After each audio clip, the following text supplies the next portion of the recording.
لا حول ولا قوة إلا بالله العلي العظيم. أعوذ بالله من الشيطان اللعين الرجيم. بسم الله الرحمن الرحيم. الحمد لله الذي لا يبلغ مدحته القائلون ولا يعصي نعماءه العادون ولا يقضي حقه المجتهدون الذي لا يدركه بعد الهمم ولا يناله غوص الفتن الذي ليس لصفته عد معدود ولا نعت موجود ولا وقت معدود ولا أجل ممدود. فقر الخلائق بقدرته ونشر الرياح برحمته وابتدى بالسقوط مكان عاقبته. ثم الصلاة والسلام والتحية والإكرام على النبي الأمي المكي المدني القرشي الهاشمي مولانا ومولانا الحسين جد الحسن والحسين إمام الحرمين صاحب الكعبة والقوسين سيدنا الموجد بشيرنا المسدد نظيرنا المؤيد المصطفى الأمجد المحمود الأحمد أبي القاسم محمد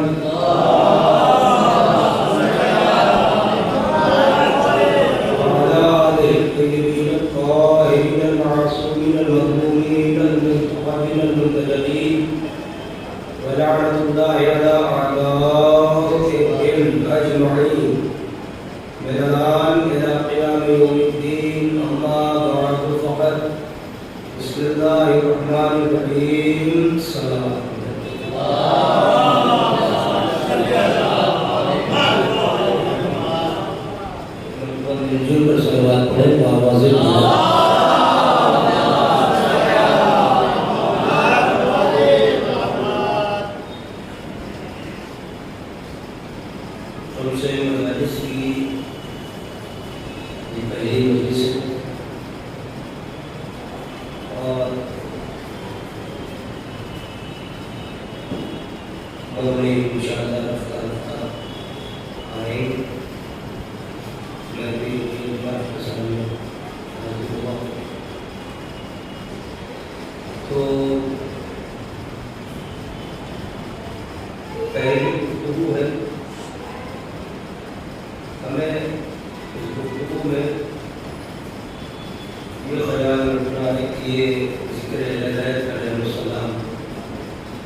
یہ غم، یہ اہل بیت، یہ سب اور خداوند عالم کا شکر ہے کہ اس نے ہمیں اس دولت سے نوازا ہے۔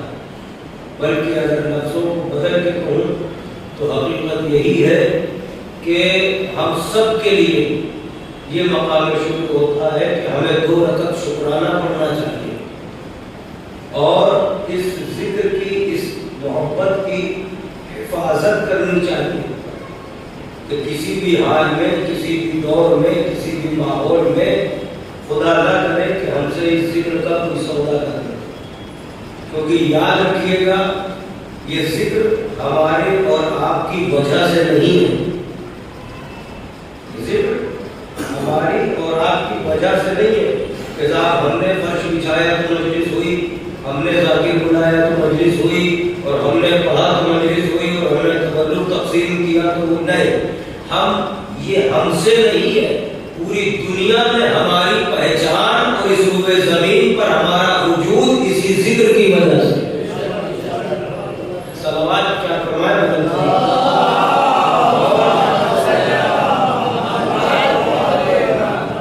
تھوڑا نظر رکھیے گا میری باتوں پر۔ داد و تحسین یہ سب آپ کی اپنی مرضی پر ہے، لیکن میری جو بات کہی جا رہی ہے وہ اسے آپ مکمل متوجہ ہو کے سنیں گے اور اس کو محفوظ کریں گے۔ یہ ذکر اصلاً یہ ہماری اور آپ کی ذمہ داری بھی نہیں ہے۔ میں نے کہا نا کہ آپ ہم سب کو شکر ادا کرنا چاہیے۔ شکر کس بات کا ادا کرنا ہے؟ کیونکہ اس ذکر کی بقا کی ذمہ داری اللہ کی ہے۔ کس کی ہے؟ اللہ کی۔ ذکر اہل بیت باقی رکھنا یہ اللہ کی ذمہ داری ہے، کیونکہ اس نے قرآن میں وعدہ کیا ہے تم میرا ذکر کرو میں تمہارا ذکر کروں گا۔ تو اہل بیت علیہ السلام سب اس کا ذکر کرتے کرتے دنیا سے رخصت ہو گئے اور اسی کا ذکر کرتے ہوئے گئے، اور زندگی کا ایک بھی لمحہ اس کی مرضی کے خلاف نہیں گزرا۔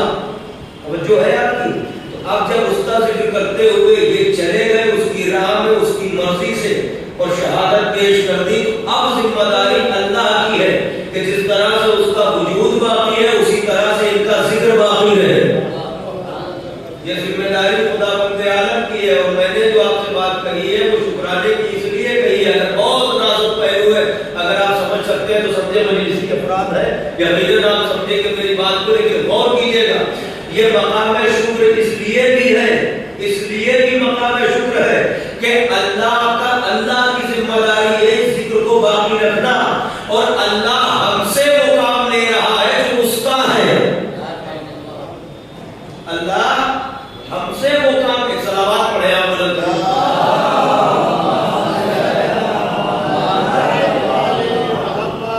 تھوڑا ایک مرتبہ کل شکر صلوات پڑھ سکتے ہیں آپ تو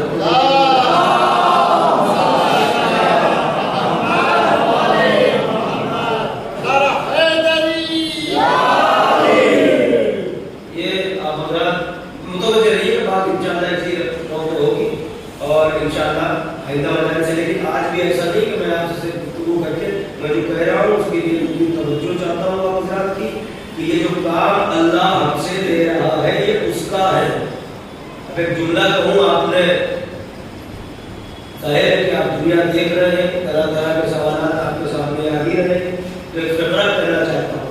جب حقائق اہل بیت علیہ السلام بیان کیے جاتے ہیں، جناب نبی علیہ السلام کے اختیارات بیان کیے جاتے ہیں اور ان کی قدرت کا ذکر ہوتا ہے، اور خدا کی خدائی میں کس طرح سے ان کا دخل اور کس طرح سے ان کے ذریعے، چونکہ یہ حجت خدا ہے نا، تو جس طرح سے یہ چاہتے والے فضائل بیان کرتے ہیں تو دنیا کو یہ بات اچھی نہیں لگتی۔ وہ اعتراض کرتے ہیں کہ کام اگر اس کے کام ہے تو ان کا کیا ہے، تو وہ کیا کرتا ہے، تو ان سے کیوں کام لیتا ہے۔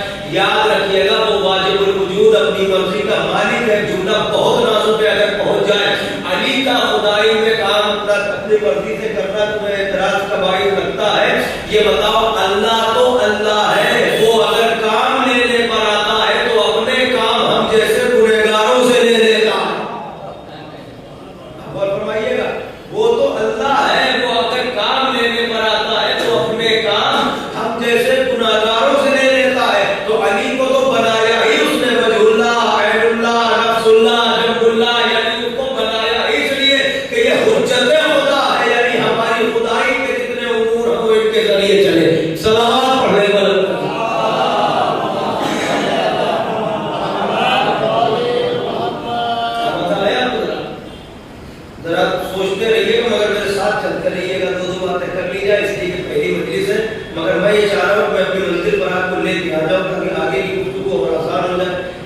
فرش ادائے امام حسین علیہ السلام ہے. جی سرکار کو توجہ دیجیے گا میری طرف, تھوڑا تھوڑا آمادہ کریے گا.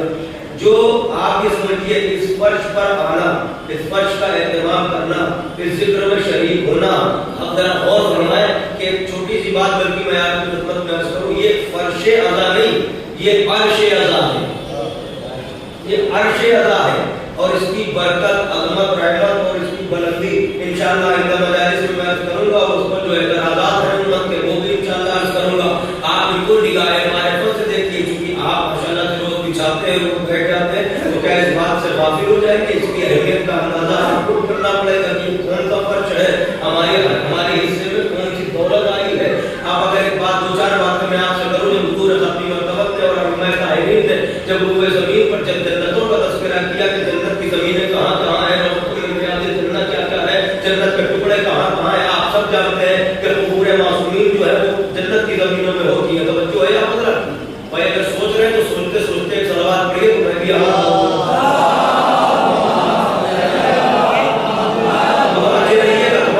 بولتے رہیے گا تاکہ بھائی مجھے بھی لگے کہ آپ باقاعدہ تم سے میرے ساتھ چل رہے ہیں.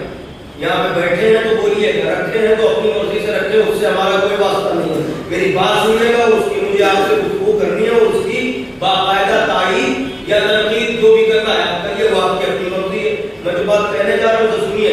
حضور ختمی مرتبہ نے جیسے اعلان کیا کہ جنت کی زمین میں, آپ نے اعلان کیا نا کہ ماں بینی قبری و منبری, ماں بینا قبری و منبری روضۃ من ریاض الجنہ, میرے منبر اور قبر کے درمیان کی جو جگہ ہے وہ جنت کی زمینوں کا ایک ٹکڑا ہے, یعنی جنت کے باغوں کا ایک باغ ہے, روضۃ من ریاض الجنہ, یعنی جو آپ کے قبر اور منبر کے درمیان کی جگہ.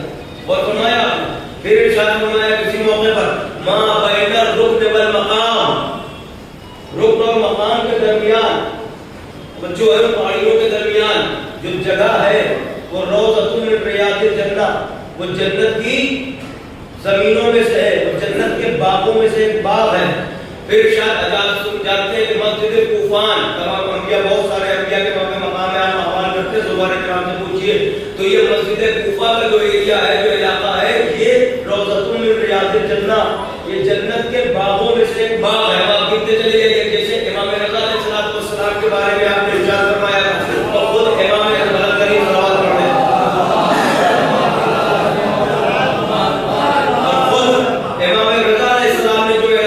دیوی کے شعر اشعار میں سے ایک شعر پڑھا دیا تھا, اور یہ بتایا تھا کہ زمین جو ہے جنت کا ٹکڑا ہے, اور یہاں پر ایک قبر بننے والی ہے. یہ جناب دیوی کے اشعار میں امام رضا نے ایک شعر پڑھا, تو رسول اللہ صلی اللہ علیہ وسلم نے کیا فرمایا تھا کہ خراسان کی پہاڑیوں کے درمیان جنت کی زمین کا ایک ٹکڑا ہے جہاں میرے جگر کا ٹکڑا دفن ہوگا.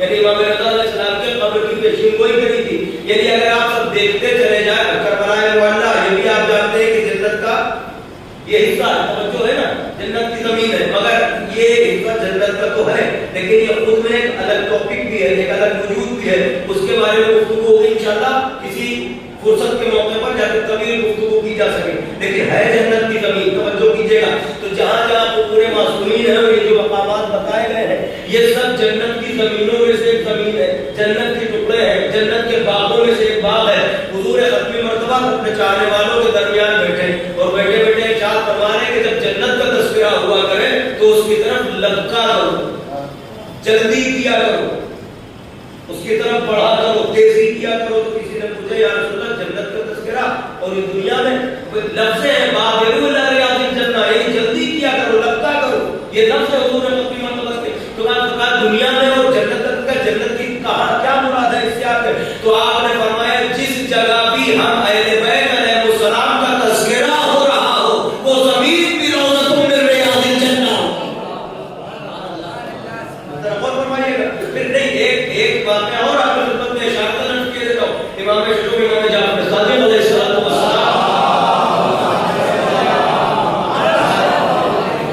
آپ تشریف فرمائے, اور ایک سننے والا آیا اور آ کے بس سوال کے کر جی صلوات پڑھ لیجیے.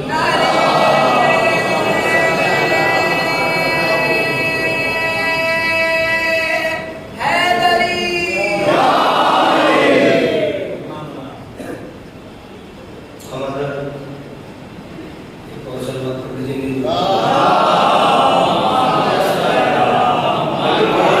قریب آ جائے حضرات, تو یہ جگہ پر ہو جائے تو تھوڑا حوصلہ مل جائے گا, تھوڑا قریب آ جائیے آپ بھی تھوڑا قریب آ جائیے, جہاں حضرات بھی قریب آ جائیے.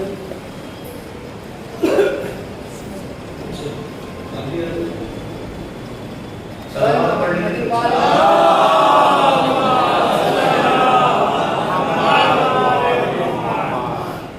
اب آتی ہے لذت ہے تھوڑا سا.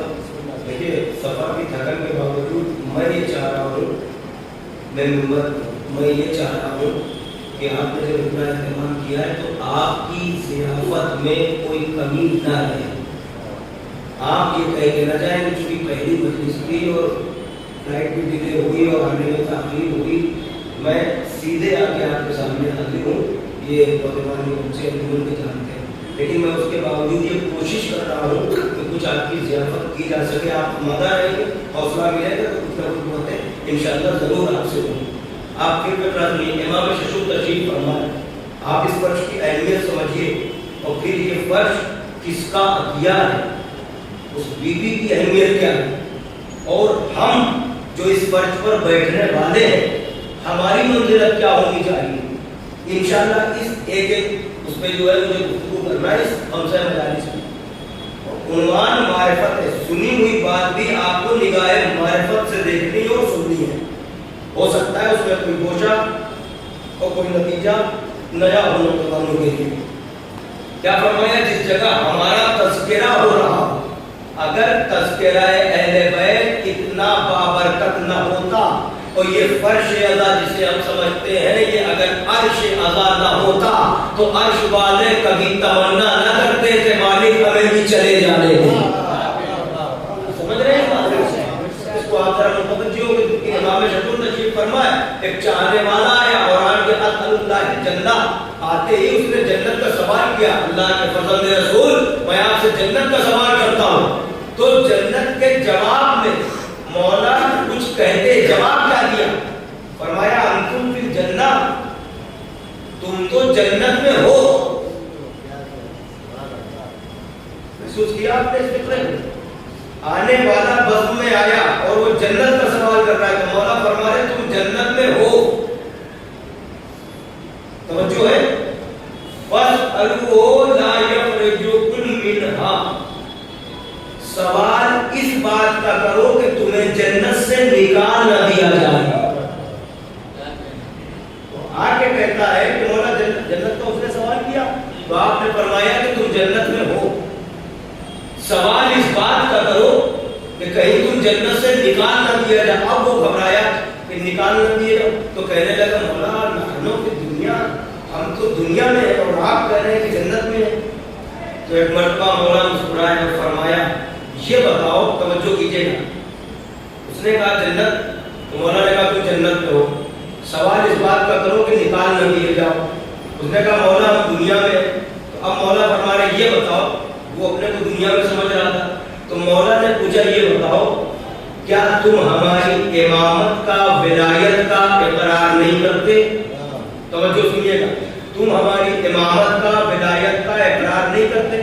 کہا مولا کرتے ہیں. کہا اللہ نے جو اختیارات ہمیں دیے ہیں کیا اس کا اقرار نہیں کرتے. توجہ ہے, تو کہا مولا کرتے ہیں. تو کہا پھر جنت کا سوال کیسا ہوئی. توجہ ہے کہ نہیں, مطلب سمجھے آپ, مولا یہ بتا رہے ہیں کہ جو ہماری امامت اور ولایت کا ایمان رکھتے ہوئے جب ہمارے ذکر میں بیٹھتا ہے تو وہ انسان جنت میں ہے. اب ذرا غور فرمائیے. اور دنیا یہ سمجھتی ہے کہ ہم فرش اعلیٰ پر جاتے ہیں جنت کی لالچ میں, جبکہ اسے معلوم نہیں ہے کہ یہاں جنت کی لالچ میں نہیں آتے بلکہ یہاں جنت والوں کو اپنے ساتھ بلا لیتے ہیں. لالچ میں کوئی ایک باشعور بچہ, یا تو اب چند افراد ہیں, میں نے مجمع میں ہزاروں کے مجمع میں سوال کر کے لیکن آج تک کوئی جواب نہیں ملا کہ کوئی بچہ بھی کھڑا ہوا ہو کہ ہم جنت کی لالچ میں یہاں جاتے ہیں, فرش اعلیٰ پہ جاتے. یہاں آتے ہیں ہم جنون عشق حسین میں, یہاں آتے ہیں ہم عشق اہل بیت میں, اور متاثر ہوتے ہیں, اب تک متاثر ہے مظلومیت اہل بیت, مظلومیت امام حسین سے. آپ ذرا غور کیجیے. اور یہاں پر آنے کا مقصد آپ سمجھیے کون سی چیز ہے, کون سی رغبت ہے جو ہمیں کھینچ کے فرش اعلیٰ تک وہ کیا ہے؟ آپ ذرا غور فرمائیں. چونکہ یہ فرش عطائے امام حسین علیہ السلام صاحبان علم بھی یہاں پر تشریف فرمائے. ماشاءاللہ کافی افراد تشریف لے آئے. میں ایک بات آپ کہاں ابھی آپ سے کوئی پوچھے گا آپ کہاں تک آپ مجلس میں گئے تھے؟ مجلس، یہ مجلس لفظ مجلس جو ہے یہ عام لفظ ہے بھائی، عربی لغت کے حساب سے گرامر کے حساب سے اگر آپ دیکھیے عام لفظ ہے. لفظ مجلس عام یعنی کہیں بھی 4 افراد بیٹھے ہیں اسے عرب میں مجلس کہتے ہیں. یہی تو کہتے ہیں. آپ سب اللہ جانتے ہیں کہ نہیں جانتے کہ جہاں بھی 4 افراد 10 افراد بیٹھے ہیں وہ مجلس ہے. لیکن ایسا کیا ہوا اتنا عام لفظ جہاں بھی 4 لوگ بیٹھے ہوں گفتگو کوئی بھی چل رہی ہو اس سے بھی بحث نہیں ہے، لیکن وہ جگہ کو بولیں گے مجلس جہاں 4 افراد بیٹھ گئے گفتگو سے بھی مسئلہ. یہ الگ بات ہے کہ جہاں تم بیٹھو جو بھی ٹاپک ہو وہ ہے تو مجلس ہے نا. مگر یہ بھی یاد رکھیے گا کہ زین المجالسکم بذکر علی، اس کا مطلب یہ ہے کہ اگر یہ ذکر ہٹا دیا جائے تو وہ مجلس نہیں ہوتی. لیکن لفظ مجلس تو عام لفظ ہے، اسے تو ہر زبان کے لوگ عالم اسلام کے لوگ بولتے ہیں اور بولنا چاہیے. بھائی عام لفظ ہے، خاص نہیں ہے. مجلس المجلس تو نہیں ہے. جیسے کتاب، کوئی بھی کتاب، الکتاب تو نہیں، الکتاب کہہ دیں گے تو مخصوص ہو جائے گا. توجہ ہے نا. تو لفظ مجلس عام ہے، مگر اللہ جانے کربلا کے بعد کیا ہوا کہ یہ اتنا عام لفظ اتنا خاص ہو گیا، وہ حسین سے ایسا جڑ گیا، ایسا مخصوص ہو گیا کہ اگر خالی مجلس بھی کہی جائے تو تصور میں مجلس حسین ہی آتی ہے. یہ مجلس عزا کیا ہے؟ یہ مجلس عزا کیا ہے؟ ایک نماز الفت ہے. یا علی عزا ہماری، یا حسین اقامت ہے. لبیک یا حسین، لبیک یا حسین، لبیک یا حسین، لبیک یا حسین. نعرہ حیدری، آواز بلند صلوات.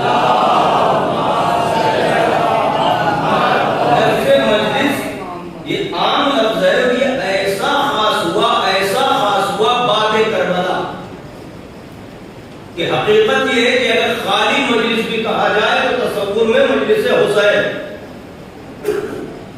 بس ایک فکرہ ہے کہ میں بات کو کل پر ملتوی کروں. اللہ جانے کہ اس بہن نے کس نیت سے اپنے بھائی کی صف رضا قاتل کے گھر میں بچھائی تھی، کہ اس نیت کا نتیجہ ہے. توجہ کیجئے گا، ایک ہی جملہ انشاءاللہ کل سے گفتگو ہوگی تفصیلاً کہ اللہ جانے کس نیت سے اس بہن نے اپنے مقتول بھائی کی صف رضا قاتل کے گھر میں بچھائی. کس نیت سے بچھائی تھی کہ جہاں تنہا تھی زینب مگر اپنے بھائی کی صف رضا قاتل کے گھر میں اس نیت سے بچھائی کہ جہاں جہاں عالم اسلام میں قدیر نہ پہنچی تھی اس سے پہلے کربلا پہنچ گئی. سلام پڑھنے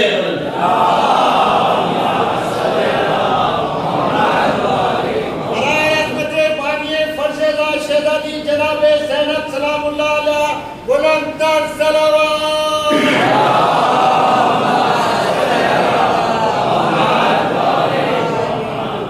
اب ذرا غور فرمائیں. اور صرف یہی نہیں، انشاءاللہ کل یہیں سے بات شروع ہوگی.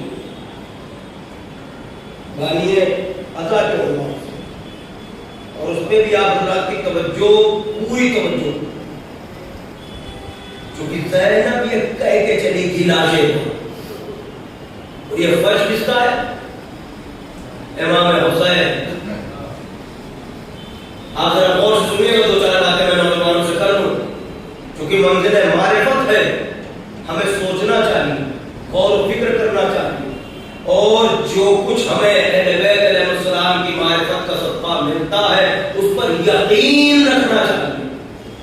یقین اس منزل پر ہو کہ پھر آپ کو کوئی گمراہ نہ کر سکے. بس یہی کر لو اور کچھ نہ کرو، بس عزاداری کر لو اور کچھ نہ کرو. بھائی اگر اس طرح کریں گے آپ تو کچھ اور کرنے کے لیے بجائے یہ بھی چھوٹ جائے گا ہاتھ سے.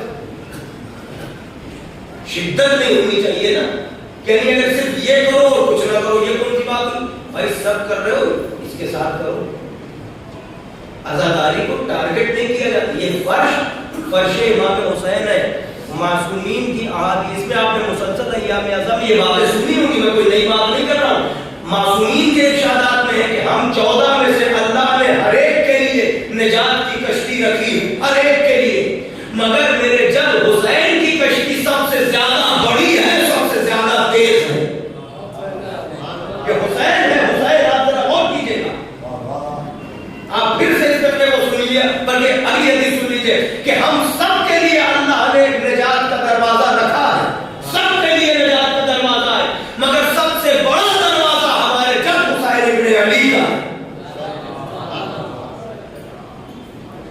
ہماری تبلیغات سے اور ہمارے اعمال سے کوئی شیعہ نہیں ہوتا، مجلس حسین سے ضرور شیعہ ہوتا ہے، کیونکہ یہاں ظالم اور مظلوم کی پہچان ہوتی ہے، اب وہ باطل کا امتیاز ہوتا ہے۔ آپ ذرا غور فرمائیں کہ مجلس حسین یہ اتنا بڑا پلیٹ فارم ہے، یہ حسینیت کے نام پر لوگ آتے ہیں، حسینیت کے لوگ نام پر آتے ہیں، اور جو کی جگہ اور جو کہ نام حسین علیہ السلام، اللہ اکبر، بلکہ یہ فقرہ اشارتاً میں آپ کی خدمت میں کروں کیونکہ تشریح طرف ہے، لوگ کہہ دیتے ہیں مطلب عروف عام میں، لیکن ایک بات کہنا چاہ رہا ہوں، حسین خود 14 میں بھی اکیلے تھے،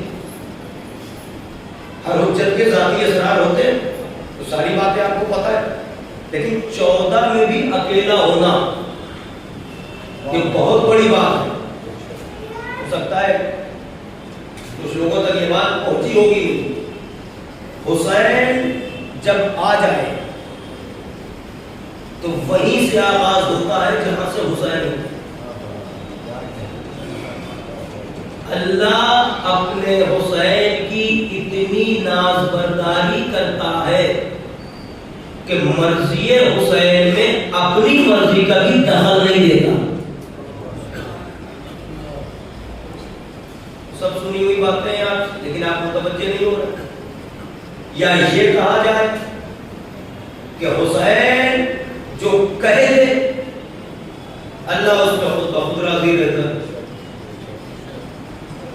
بلایا تھا یہی کہہ کے نا، اے نفس مطمئنہ پلٹ اپنے رب کی طرف، تیرا رب تجھ سے توجہ ہے۔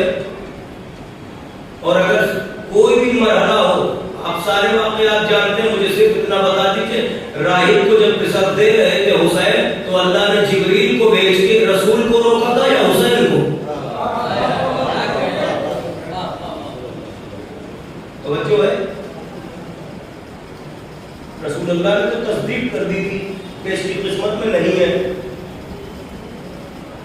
یہ عقیدہ نہیں ہے کہ رسول اللہ دے نہیں سکتے تھے، نور ایک ہے، حقیقت ایک ہے، لیکن رسول سے تصدیق کرائی تھی تاکہ امت جان لے اس بات کو، جس نے رسول نہیں مانا تھا اس نے بھی صادق اور امین مانا تھا، تو اس سچے سے یہ کہلوا دیا تاکہ دنیا جان لے کہ اس کی قسمت میں نہیں ہے۔ حسین وہ دے رہے ہیں جو قسمت میں نہیں ہے۔ بنانا ایک دے دیا، پھر 2 دے دیا، پھر 3 بیٹا نہیں ہے، اس کی قسمت میں نہیں تھی، نہیں تھی، نہیں 7۔ اب جب جبریل آئے تو کسے روکا؟ آپ یہ بتائیے، پشت رسول پر ہے امام حسین، اللہ نے جب جبریل کو بھیجا تو حسین کو ہٹایا یا رسول کو روک دیا؟ ارے آپ توجہ کیوں کر رہے ہیں؟ مجھے بس ایسے ہی بات کرنی ہے آپ کو، لیکن بات میں پوری کر رہا ہوں، سب قابل غور سے چلے ہیں۔ میں ایک فکر جو آپ کی خدمت میں عرض کر رہا ہوں، آپ کو دعوت دے رہے ہیں، دعوت فکر دے رہے ہیں، پھر سن لیجیے۔ آپ نے سنا لیکن معرفت اسی لیے ضروری ہے، جاننا کافی نہیں ہے۔ اللہ نے اجر جاننے والوں کے لیے نہیں رکھا، نوجوانوں یاد رکھنا، جاننے والوں کے لیے نہیں رکھا، پہچاننے والوں کے لیے رکھا۔ کس کے لیے اجر ہے؟ پہچاننے والوں، اور دعوت بھی انہیں پہچاننے کی دی گئی ہے، جاننے کی نہیں۔ جب امام حسین کو اتر کے جا کے ممبر میں جب اٹھا کے لائے رسول اللہ تو کیا فرمایا تھا؟ یہ حسین ہے، اسے پہچانو۔ سب کو تو یاد ہے، تو پہچانو کا کیا مطلب؟ حسین کو پہچانو، پہچاننے کی دعوت ہے۔ جو پہچانو گے تو اجر پاؤ گے، جاننے والوں کے لیے اجر نہیں ہے۔ اتنا بڑا مجمع ہے، دلیل کے لیے ایک جملہ کافی ہے کہ جاننے والوں کے لیے اجر نہیں ہے، پہچاننے والوں کے لیے۔ آپ پوچھیں دلیل بس یہی ہے کہ حسین کو جانتی تو پوری دنیا ہے، حسین کو جانتی تو پوری دنیا ہے، پہچاننے والوں کے لیے اجر ہے، پہچاننے والوں، اور دنیا دنیا بھی اگر پہچان لیتی تو وہ بھی یہی ہوتی جہاں میں فقرہ کیا کہا آزا حسین فارفو ہو یہ حسین ہے ہمارا ہے مسئلہ یہ حسین دو چار فقرے سنا دو یہاں کسی خطبے یہ حسین ہے اسے پہچانو آزا حسین فارفو ہو حضور ختمی مرتبہ کر کیا رہے تھے ممبر کا خطبہ دے رہے تھے آمادہ رہیے خطبہ دے رہے تھے اچھا آپ خطبہ دے رہے تھے ادھر بچہ داخل ہوا آپ نے خطبے کو روک دیا یہی تو ہوا نا واقعہ اگر یہی ہے تو آپ میرے ساتھ مجھے کر پائیں صلوات پڑھ لیجیے بلند کریم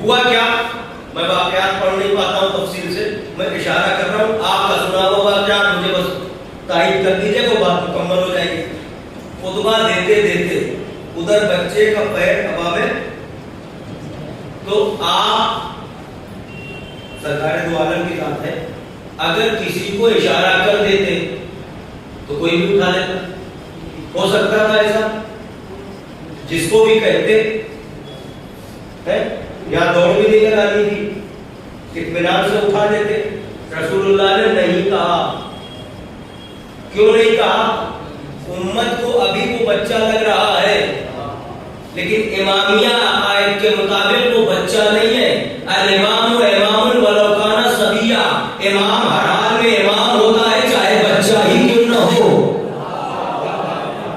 امام النبی نبی ولو کان صبیہ نبی ہر حال میں نبی ہوتا ہے چاہے وہ بچہ ہی کیوں نہ ہو اگر بچپنا دیکھتے تو کسی سے بھی کہہ دیتے مگر وہ ہے حسین اگر امت کوئی بھی پڑھ کے امت میں سے ذرا بھی ہاتھ لگا لیتا رسول اللہ جانتے ہیں کہ یہ امتی ہے ساری زندگی تانا ملتا کہ ہم نے بھی سہارا دیا تھا وہاں مسئلہ یہ نہیں کیونکہ سامنے حسین ہے کیونکہ حسین خود سب پر احسان کرنے آئے ہیں تو اب کس کا احسان لے اب ہوا کیا تو آپ نے خطبے کو روکا توجہ کیجئے گا آپ نے خطبے کو روکا یہ آپ سمجھ سکتے ہیں مگر آپ سے جملہ اور پڑھ کے کہوں کہ رسول اللہ نے خطبے کو نہیں روکا اللہ نے روکا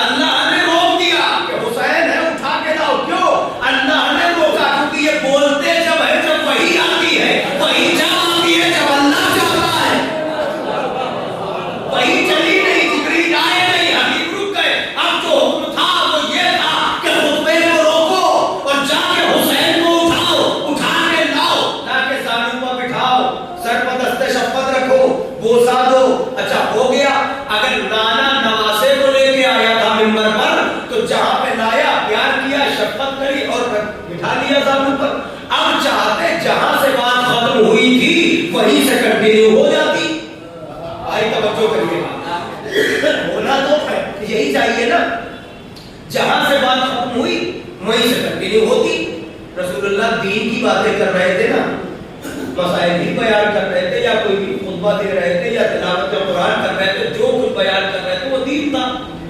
توجہ ہے مگر رسول اللہ نے اپنی گفتگو کنٹینیو نہیں کری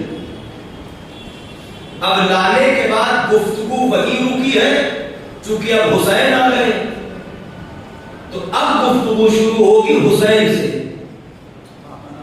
آپ نے محسوس نہیں کیا میں جو کہنا چاہتا ہوں بلکہ ایک اور نازک جملہ بہت نازک جملہ پوری ضمانت کے ساتھ کہہ رہا ہوں اگر پہنچ جائے تو دعا دیجیے گا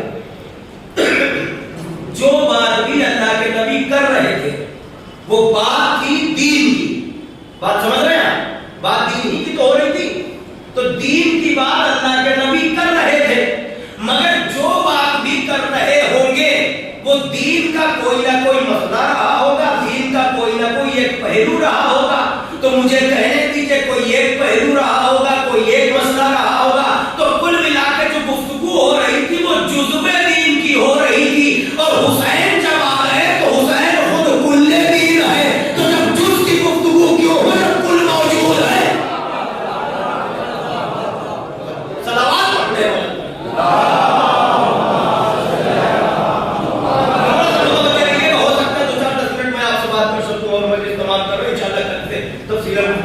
وہیں سے بات شروع ہوگی جہاں میں نے آپ کو زبان دی تھی، توجہ کیجیے گا۔ تو اب یہاں پہ بات وہاں سے نہیں شروع ہو رہی جہاں پہ روکی، اب فرما رہے یہاں سے بات آگے۔ دیکھیے جو بھی بات ہو رہی تھی وہ دین کی تھی، لیکن حسین دین است حسین، اب حسین آ گئے، اب فرما رہے ھذا حسین فاعرفوہ، یہ حسین ہے اسے پہچانو۔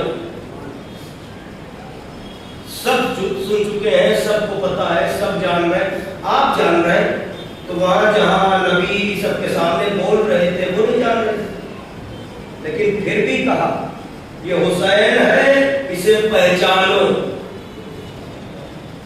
اپنے بھی تھے پرائے بھی تھے، اس کا مطلب یہ کسی کو مستثنا نہ کرنا، یہ بتا رہا ہے کہ جس نے جتنا بھی پہچانا ہے ابھی کم ہے۔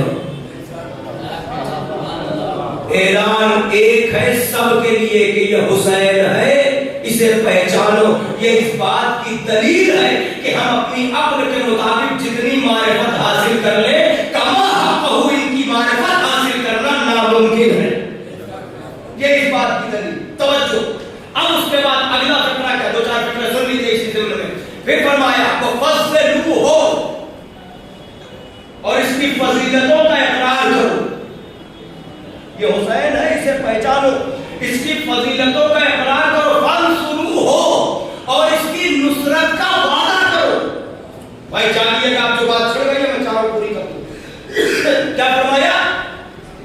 اس کی نصرت کا وعدہ کرو۔ یہ فرق امام حسین پر آپ یہ بات یاد رکھیے گا، یہ جب نبی فرما کے گئے اس کی فضیلتوں کا اقرار کرو اور اس کی نصرت کا، خدا کی قسم ایک ایک فقرے پہ اگر کم سے کم 15-20 منٹ بات کی جائے تو بات تب جا کے کہیں انسان جو ہے مطمئن ہوگا یا وہ سیراب ہوگا۔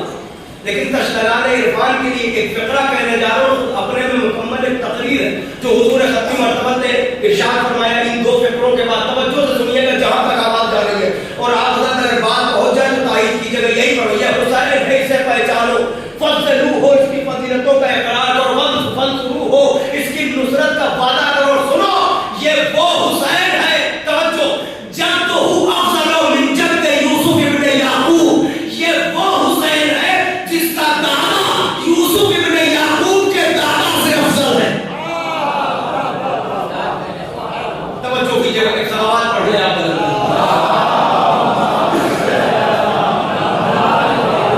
حضرت ابو طالب علیہ السلام بلند صلوات۔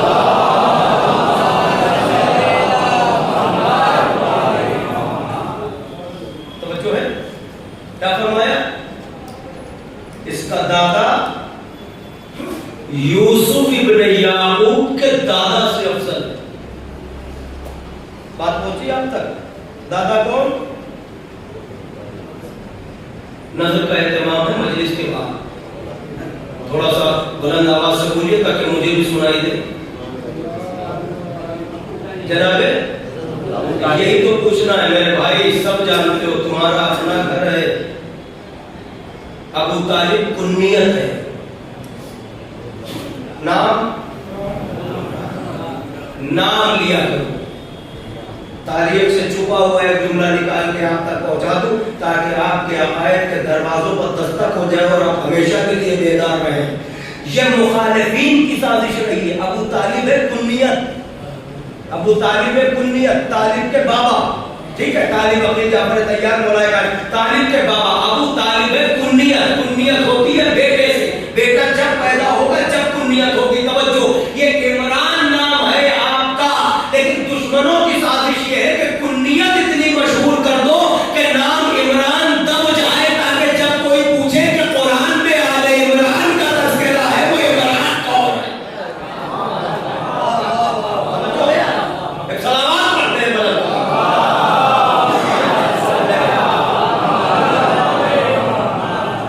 نام عمران ہے۔ اور عزیزان گرامی، اور یہاں پر بہت ساری باتیں ہو سکتی ہیں لیکن ہمیں وہاں پر بھی رکنا نہیں ہے، مجھے اپنی بات کرنی مگر ایک بات یاد رکھیے گا، ان کے ایمان پر گفتگو نہیں ہونا چاہیے، اسلام پر گفتگو نہیں ہونا چاہیے۔ اب تو ماشاءاللہ سے عام طور سے گفتگو ہوتی ہے ہونا نہیں چاہیے، کیونکہ اب دوسروں کی بھی سمجھ میں آ رہا ہے کہ ان کی حیثیت کیا ہے، ٹھیک ہے نا۔ آپ جب گفتگو کریں جناب امیر المومنین کے والد بزرگوار کی شان میں، جب آپ گفتگو کریں تو ان کی عصمت پر گفتگو کریں، ان کے فضائل پر گفتگو کریں، ان کی خدمات پر گفتگو کریں، ان کے احسانات پر گفتگو کریں۔ کیونکہ جناب امیر نے اپنے بابا کے لیے، باقی خطبہ تو بہت طویل ہے، میں دو ایک چیپٹر اس میں سے بھی عرض کر کے میں اپنی منزل کی طرف بڑھ جاؤں، جو حضور ختمی مرتبہ کی بات کر رہا تھا، وہاں سے دو چار جملے کہہ دوں، بات مکمل ہو جائے۔ میں بزرگوں سے دعائیں چاہتا ہوں اس بات پر۔ یہ حقیقت ہے کہ جناب ابو طالب علیہ السلام کا جو احسان ہے امت مسلمہ پر، اور اس کے بعد حضور ختمی مرتبہ سے لے کے رہتی دنیا تک جناب امیر علیہ السلام کر کے اللہ قریب رحمت کرے، کروٹ جنت عطا کرے۔ خطیب روح، خطیب الایمان، شیر ہندوستان، فقط طاہر جرمنی صاحب کا ان کا ایک فقرہ یاد آ گیا، میں عرض کر دوں۔ وہ اس موقع پر یہ فرمایا کرتے تھے، جب ایمان ابو طالب کی بات ہوتی تھی، وہ یہ کہتے تھے کہ اچھا چلو ابو طالب ایمان نہیں لائے تھے، تو یہ بتاؤ اسلام کا نقصان کیا ہوا؟ میں آپ توجہ کو سنیے گا اور یہ فقرہ پڑھ کے انہیں کو اشارے ثواب کر رہا ہوں، توجہ کیجیے گا۔ آپ یہ بتائیے بزرگان تشریف فرمائے، انہوں نے کہا چلو مان لیا، میری بھی ایک بات کا جواب دے دو، ابو طالب ایمان نہیں لائے تو اسلام کا نقصان کیا ہوا، اور ابو سفیان نے کلمہ پڑھا تو اسلام کا فائدہ کیا ہوا؟ اور فرمائے جناب امیر علیہ السلام نے جسے ڈانٹا تھا کہ خبردار کفر اور ایمان میں دوستی نہیں ہوتی، دو جملے سن لیجیے اپنے بابا کے لیے۔ جناب امیر علیہ السلام نے کیا ارشاد فرمایا؟ مولا متقیان فرماتا ہے کہ یاد رکھنا میرے بابا کو اللہ نے نور سے بنایا جیسے ہمیں۔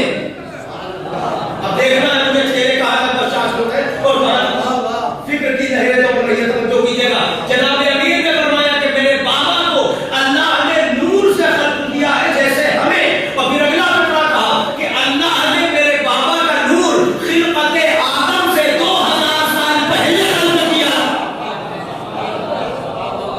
خلقت جناب آدم سے 2000 سال پہلے ہمارے بابا کا نور خلق، مطلب سمجھے آپ، یہ دنیا اعتراض کرے گی، انہیں پتا ہونا چاہیے تمہارا باپ آدم نہیں تھا، علی کا باپ تھا۔ فرمایا کہ خلقت جناب آدم سے 2000 سال پہلے، پورا موضوع ہے اپنے آپ میں یہ ایک فقرہ جناب امیر کا۔ اللہ نے میرے بابا کو نور سے بنایا جیسے ہمیں، اور میرے بابا کے نور کو اللہ نے خلقت جناب آدم سے 2000 سال پہلے خلق کیا، اور آخری زمانے میں اس لیے بھیجا کیونکہ ختم نبوت کی حفاظت کی ذمہ داری اللہ نے میرے بابا کو دی تھی۔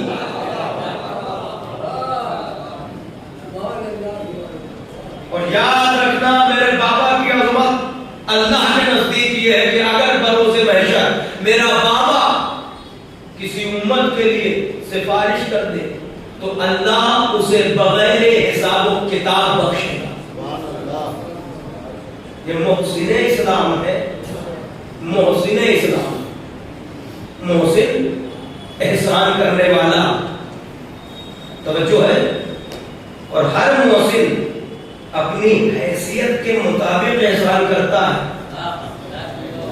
یہ بھی ایک موضوع الگ چل جائے گا کہ پھر آپ کی شخصیت اور آپ کی حیثیت، یہ سچ ہے کہ محمد کے نواسے نے دین بچایا ہے، مگر یہ بھی غلط نہیں ہے کہ ابو طالب کے پوتے نے بچایا ہے۔ اب اس کی بات ہے نا، تو سلسلہ نبوت سے آپ دیکھ لیے حضور ختم مرتبہ کی آمد سے لے کے اور اب تک تو سلسلہ چلا آ رہا ہے، توجہ کیجیے گا۔ تو بہرحال یہاں پہ رکنا مقصد نہیں تھا، میں نے 2-4 لمحے آپ سے لے لیے، ماننا چاہتا ہوں۔ اب اس کے بعد کیا فرمایا، توجہ سے سن لیجیے کہ 2-4 فکرے چونکہ آپ خاصیت کیا فرمایا کہ جد ہو افضل من جد یوسف ابن یعقوب، یہ وہ حسین ہے جس کا دادا یوسف ابن یعقوب کے دادا سے۔ اب آہستہ آہستہ 2-4 فکرے نوجوانوں کی خدمت میں عرض کر رہا ہوں، اب آپ سنیے۔ فرماتے ہیں کہ جد ہو فی الجنہ، اس کا دادا جنتی ہے۔ کیا فرمایا؟ اس کا دادا جنتی ہے، جدتہ فی الجنہ، اس کی دادی جنتی ہے۔ توجہ ہے، امہ فی الجنہ، امہ فی الجنہ، خالہ فی الجنہ، اس کا چچا جنتی ہے، اس کی چچی جنتی ہے، اس کا ماموں جنتی ہے، امہ فی الجنہ، اس کی ماں جنتی ہے، ابو فی الجنہ، اس کے بابا جنتی ہے، ابو فی الجنہ، اختہ فی الجنہ، یعنی اس کا بھائی جنتی، اس کی بہن جنتی۔ توجہ کہ پھر اس کے بعد فرمایا وآلہ فی الجنہ، اس کی آل جنتی ہے۔ آج جنتی ہے، پھر اس کے بعد اپنی طرف اشارہ کر کے انا جدہ فی الجنہ، میں اس کا نانا جنتی ہوں، جدہ فی الجنہ، اس کی نانی جنتی۔ بھائی توجہ کیجئے گا، فرش ادا پر آپ ہیں انشاءاللہ۔ اگر ان باتوں پر اگر حضور ختمی مرتبہ کی ان باتوں پر یقین نہ ہو تو کس کی بات پر یقین کیا جائے؟ اگر مجھ جیسا مولوی کچھ کہے تو آپ کو اعتراض کرنے کا حق ہے۔ خطبہ دیتے دیتے یہ فرمایا آلہ فی الجنہ، اس کی آل جنتی، اس کا نانا جنتی، اس کا دادا جنتی، اس کی نانی جنتی، اور فرماتے ہوئے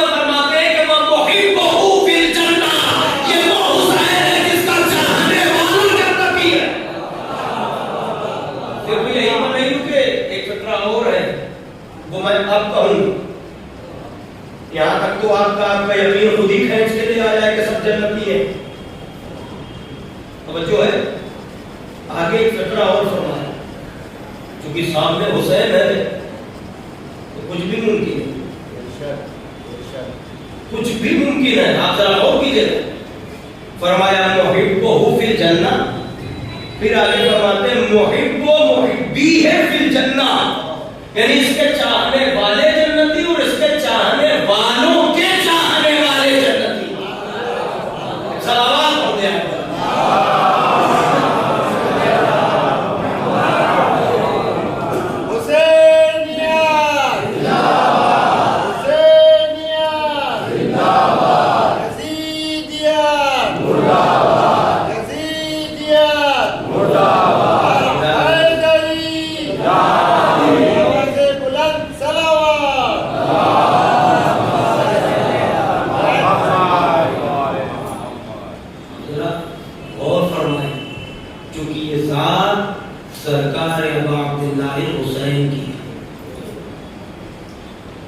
امام حسین علیہ السلام کی خصوصیات میں سے آپ جب چند خصوصیات دیکھیں تو بالکل الگ نظر آتی ہیں۔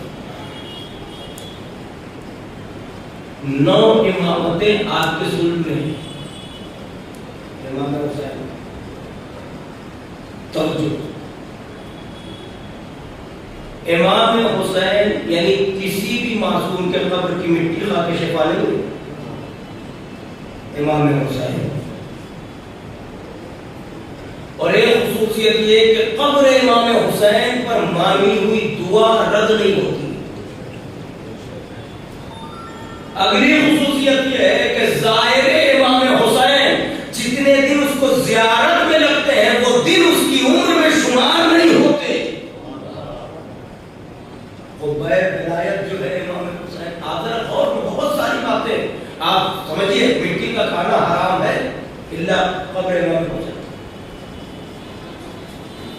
اور ایک بلکہ مسئلہ ہے، آپ نے دیکھا ہوگا توضیحات کے مرکز میں دیکھا ہوگا کہ اگر نماز کے دوران طلب دنیا یا خواہش دنیا یا دنیا کے نقصان پر تمہیں رونا آ جائے دنیا کے لیے نماز میں، تو سب نے کہا نماز باطل ہے۔ طلب دنیا، خوف دنیا میں اگر نماز کے درمیان یاد آ جائے اور تمہیں دنیا میں تمہارے آنسو نکل آئے تو تمہاری نماز باطل ہے۔ لیکن اگر دوران نماز حسین ابن علی کی مظلومی یاد آ جائے اور آنکھوں سے اشک آ جائے تو ہم سب یہ کہہ رہے کہ وہ آنسو تمہاری اس نماز کی قبولیت کی ضمانت کیا ہے؟ تصور کریں، ایک فقرہ ندائے حاطف آ گئی، نفس مطمئنہ طلب حسین جتنا اللہ اکبر، بہت آسان راستہ ہے، بہت آسان راستہ ہے، مگر اس محبت کا خیال رکھنا، اس کا تقدس برقرار رکھنا، اس کی اہمیت کو سمجھنا، صرف یہ سننے کی بات نہیں کہ آپ نے فرش بچھایا ماشاءاللہ اتنی کثیر تعداد میں مومنین تشریف لے آئے تو تو ہم جہاں مجلسوں میں آتے ہیں تو وہاں وہ ذوات مقدسہ بھی تشریف لاتی ہیں. تو جب تشریف لاتی ہیں تو ہمیں اس کا پورا خیال رکھنا چاہیے. ہم سے کوئی ایسی غلطی، کوئی کوتاہی، کوئی ایسی نازیبا حرکت نہ ہو سکے فرش ادب جو معلوم ہو، جو ادب کے خلاف ہو، جو تقدس کے خلاف ہو. ہمیں اس بات کا خیال، اگر یقین ہے تو، ورنہ سنتے تو بچپن سے چلے آ رہے ہیں.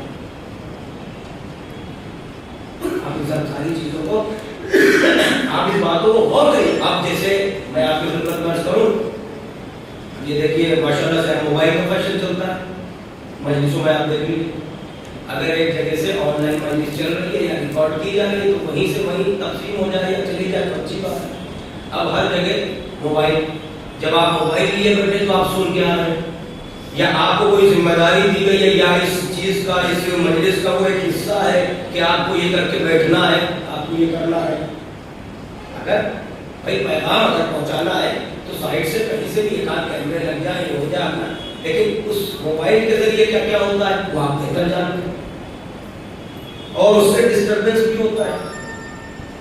میں تو پتہ نہیں بہت سارے مقامات پر ہم آپ کے سامنے شاید پہلی مرتبہ ہے، لیکن میرے مزاج میں نہیں، میں منع کر دیتا ہوں. آپ جو چار اور پیچھے بیٹھے وہ بھی ڈسٹرب ہو رہے ہیں. اب اگر اس مجمع میں 10 آدمی کیمرہ لگا کے بیٹھ جائیں تو اس بزم کا عالم کیا ہوگا؟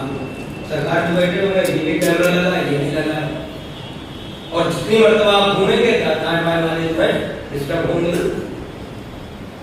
تو اگر آپ کو آگے کچھ کرنا ہے تو ایسی چیزیں ہونی چاہیے جو آگے جائے اور اس میں ترقی ہو اور اس میں بقا ہو، دوام ہو. ہر جگہ میں موبائل ہر آدمی لے کے بیٹھ جائے، اس میں کیا کوئی مسئلہ ہے؟ نہیں. یا جب گھر سے ارادہ کر کے چلتے ہیں کہ ہم کہاں جا رہے ہیں، سلسلہ وہاں سے شروع ہوتا ہے کہ نہیں ازادار ہمیں، یا مجلس کسی نے رکھی ہو، انجمن کوئی ہو، ادارہ کوئی ہو، بانی کوئی ہو، یہاں سب مہمان ہے جناب زہرا سلام اللہ علیہ. ہم ان کو غصہ دینے آتے، تھوڑا سا زبان تلخ ہے وہ، لیکن باہر کو غلط نہیں ہے. اب آپ مانے تو بہت اچھی بات ہے، کہہ دینا فرض ہوتا ہے، جبرن کوئی بات ہے نہیں. لائے آپ دین آپ کو اشارہ کرنا ہے، آپ بھی مندر پہ چلے، صاحب اپنے ماشاءاللہ سے باشعور افراد سبھی. اور یہ مجلس حسین کم از کم، یہ تو آپ کو بھی پتا ہے، امام حسین علیہ السلام نے فرمایا کہ ہماری بزم میں آنے والا کم از کم 4 چیزوں میں سے ایک چیز تو لے کے ہی جاتا ہے. اب آپ نے، میں بچوں کے لیے عرض کر دوں، بس بات ختم ہو گئی آج کی مجلس کی، مگر میں نے جو کہا تھا کہ صرف باتیں نہیں کرنا، جو باتیں عرض کرنا تھی وہ میں نے کر دی. ایک بات اور سن لیجیے، اب زبان سے نکل رہی ہے بات، لیکن بیدار ہو کے سنیے کہ جملہ جو میں نے کہا ہے کہ وہ 4 چیزیں کون سی ہیں. بلند ترین صلوات پڑھ لیں.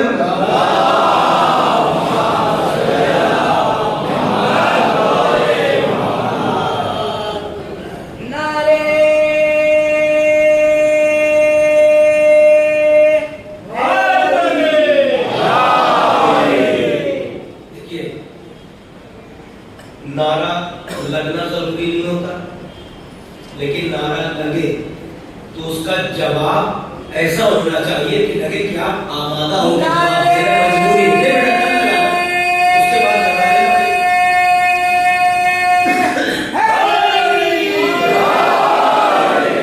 یہ شاد آباد رہیے بیوی اپنے حفظ و امان میں تمام عزاداروں کو رکھے.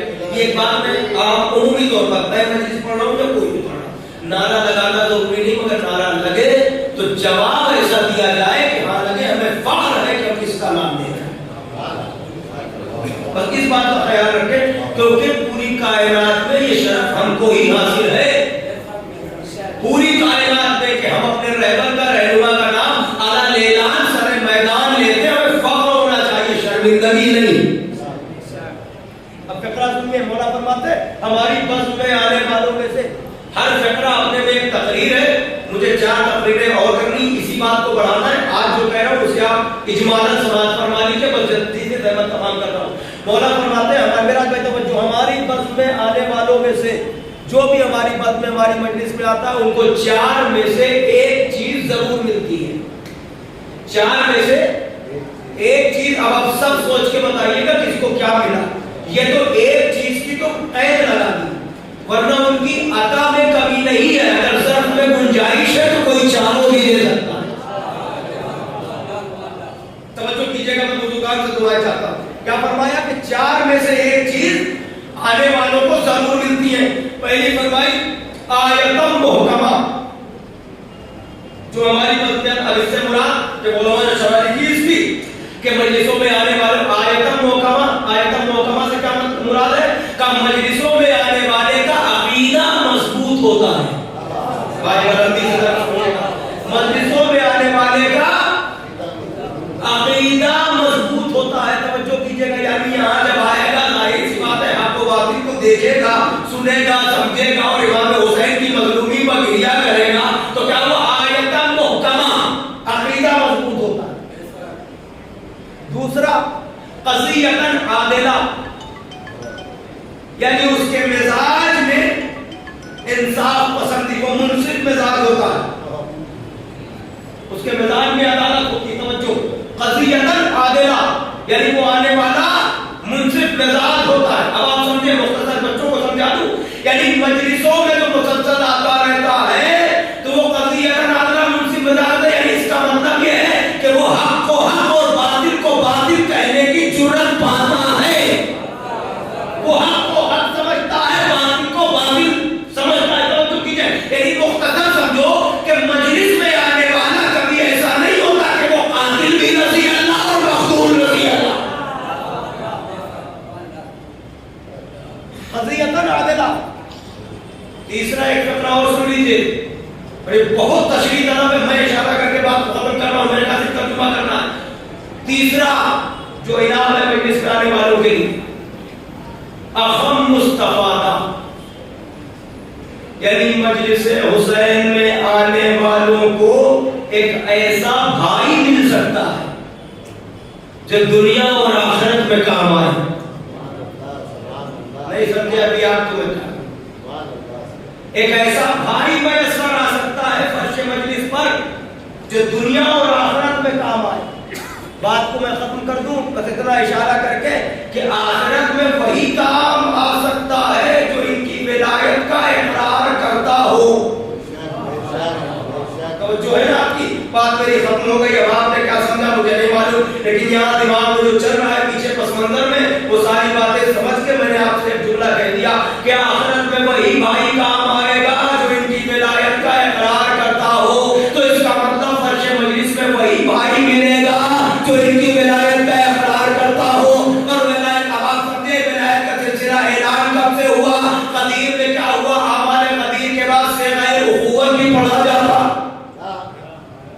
سلامات پڑھ لیں آپ غلط, اس صیغے کے معنی پڑھیے گا جو آپ صیغہ اخوت پڑھتے ہیں, اس کے معنی پڑھیے گا. وظائف میں بھی یہ تحفے میں بھی ہوں گے, مطالب میں بھی ہے, اس کے معنی پڑھیے گا. جب اب پڑھا جاتا ہے اب اخوت غدیر کے دن, تو ایک بھائی مومن بھائی سے کیا وعدہ کرتا ہے. پھر اگلا انعام کیا ہے؟ مجالست العلماء, کہ مجلس میں آنے والوں کو یہ شرف ہوتا ہے کہ وہ علماء کی بزم میں بیٹھے, علماء کی بزم میں. ایک جملہ کہہ رہا ہوں, اس کی تشریح آپ کے بعد میں کبھی کر لیجئے گا.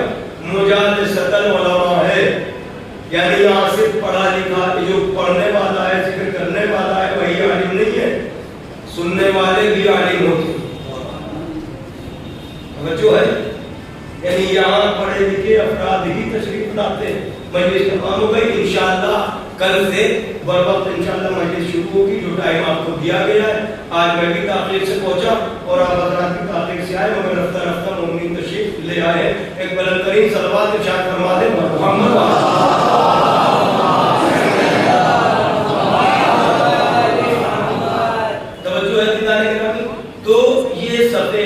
یہ فرش ادا, اس کا احترام, اس کی تقدیس کا, ان کا خیال ہم سب کو رکھنا ہے. اور یہاں غزوات مقدسہ تشریف لاتے پھر کہہ رہا ہوں کہ یہ مقام شکر ہے کہ اللہ نے یہ ذکر ہمارے حصے میں رکھا, یہ محبت ہمیں عطا کی, اور ہمیں اس محبت کا خیال رکھنا ہے اور اس پر باقی رہنے کی دعا بھی کرنی ہے اور کوشش بھی کرنی ہے. ان کی محبت میں جینا کمال نہیں ہے. یہ آپ یاد رکھیے گا، تاریخ گواہ ہے محبت اہل بیت پر جینے کا اور محبت کا دم بھرنا یہ صرف یہی کمال نہیں کہ ان کی محبت میں ہم زندگی بسر کر رہے ہیں. کمال یہ ہے کہ دم آخر ان کی محبت پر باقی رہے. کمال یہ ہے کہ آخری وقت ان کی محبت پر باقی رہے. اور جو ایسا بھی ممکن ہے کہ زندگی بھر ان کی محبت پر رہے مگر وقت آخر اگر ان کی محبت سے گیا تو زندگی بھر پھر اس کے گلے میں لعنت کا طوق ہوتا ہے. جیسے عبد الرحمن ابن ملجم جو محبت کا دعویٰ تو کرتا تھا مگر وقت آخر علی کی محبت پر باقی نہ رہا تو لعنت کا طوق اس کے گلے میں پڑ گیا. مگر کامیاب تو وہ ہو گیا جو زندگی پر دشمنوں کے لشکر میں رہا مگر وقت آخر ہو بن کے حسین ابن علی کی چوکھٹ پر آ گیا تو اسے ابرہ کی دنیا تک علیہ السلام کہا گیا. اور فرمائے تو ان کی محبت پر باقی رہنا اس کی دعا. پروردگارا ہم سب کی آخری سانہ محبت اور ولایت اہل بیت علیہ السلام پر جس طرح سے ان کی محبت پر ہم زندگی بسر کر رہے ہیں ہمارا خاتمہ بھی اور ہمارا انتقال بھی ہمارا یہاں سے منتقل ہونا بھی انہی کی محبت اور انہی کی محبت کے توفیل. بس عزیزان گرامی انشاءاللہ کل سے گفتگو اسی فرش ادا سے گفتگو شروع ہوگی. چونکہ آپ نے فرش بچھایا ہے تو میں نے چاہا کہ کم از کم اس بی بی کا بھی ذرا سا تعارف ہو جائے کہ جس نے اس فرش کو بچھایا، جس نے اپنے بھائی کی مجلسوں کی بنا رکھی. کیوں رکھی تھی آپ جانتے ہیں نا. کہنے لگی سجاد تیرا بابا مارا گیا کسی نے پرسہ نہیں دیا. سجاد تیرا چچا مارا گیا کسی نے پرسہ نہیں دیا. اے میرے لال تیرا بھائی مارا گیا سجاد تجھے کسی نے پرسہ نہ دیا. بازوؤں کو تھام کے وہیں خاک پر بٹھا دیا سید سجاد کو اور کہنے لگی سجاد غم نہ کر یہ پھوپھی تیرے بابا کا پرسہ پیش کرتی ہے، یہ پھوپھی تیرے چچا کا پرسہ پیش کرتی ہے، یہ پھوپھی تیرے کڑیر جوان علی اکبر کا پرسہ پیش. توجہ ہے عزیزان گرامی. رفتہ رفتہ اپنی منزل پر آ گیا ہائے سید سجاد. اور اس کے بعد جب قافلہ ریا ہو کے چلا ہے دو فقرے یہاں سن لیجئے پھر میں مجلس تمام کرتا ہوں. انشاءاللہ کل سے تفصیلی گفتگو ہوگی. تو جناب زینب اولیاء مقام نے فرمایا میرے لال سجاد ہم یہ چاہتے ہیں کہ قافلہ کربلا ہو کے مدینے چلے. اجرکم اللہ. ذرا تصور کریں رونے والوں آپ کی آواز گریہ بلند ہونے لگی. ذرا تصور کریں کہ جس زینب نے دیکھا تھا جب کربلا سے اسیر ہو کے چلی تھی تو بکھرے ہوئے لاشیں پڑے تھے. سید سجاد نے جس انداز سے لاشوں کو دفنایا ہے اللہ اکبر فرما رہے تھے کہ میرے بابا کا لاشا اس طرح سے پامال ہوا تھا کہ جس جگہ سے میں بابا کے لاشے کو ہاتھ لگاتا تھا وہ حصہ میرے ہاتھوں میں آتا. اجرکم اللہ. رونے والوں میں جلدی جلدی اپنی منزل پر آ رہا ہوں. لو اللہ دارو قافلہ آنے لگا. جیسے ہی عرض کربلا سے قریب ہوا قافلہ پہلا ظاہر ہے قبر حسین کا جانب توجہ. ایک مرتبہ حسین کی قبر پر جا کے بیٹھے ہیں. ادھر سید سجاد کو دیکھا. سجاد جانتے ہیں کہ کوئی بابا کی قبر پر ہے تو ایک مرتبہ خود آگے آگے بڑھے اور آنے کے بعد کیا کہتے ہیں اسے شعر سن لیجئے آپ. آن کے کہنے لگے دور میدان سے آواز بہن آتی ہے اب لہر چھوڑ کے ہٹ جاؤ بہن آتی ہے. جیسے ہی ہماری قریب آئی بہن نے خود کو بھیا کے لاشے پر گرا دیا. بیویاں بیان کرنے لگی رونے والوں اور تمام قبروں کا گریہ اور زاری اور صحرا میں شور گریہ بلند ہوا. سید سجاد ہیں پھوپھیاں ہیں بہن توجہ عزیزان گرامی تمام بیویاں گریہ اور زاری میں مصروف تھی اور اس کے بعد آہستہ آہستہ ایک دوسرے کو دلاسا دیتی رہی. علی کی بیٹی پھر اس کے بعد کہنے لگی سجاد میرا دل یہ چاہتا ہے کہ پہلے مجھے میرے بھیا میرے غازی کی قبر پر لے چلو.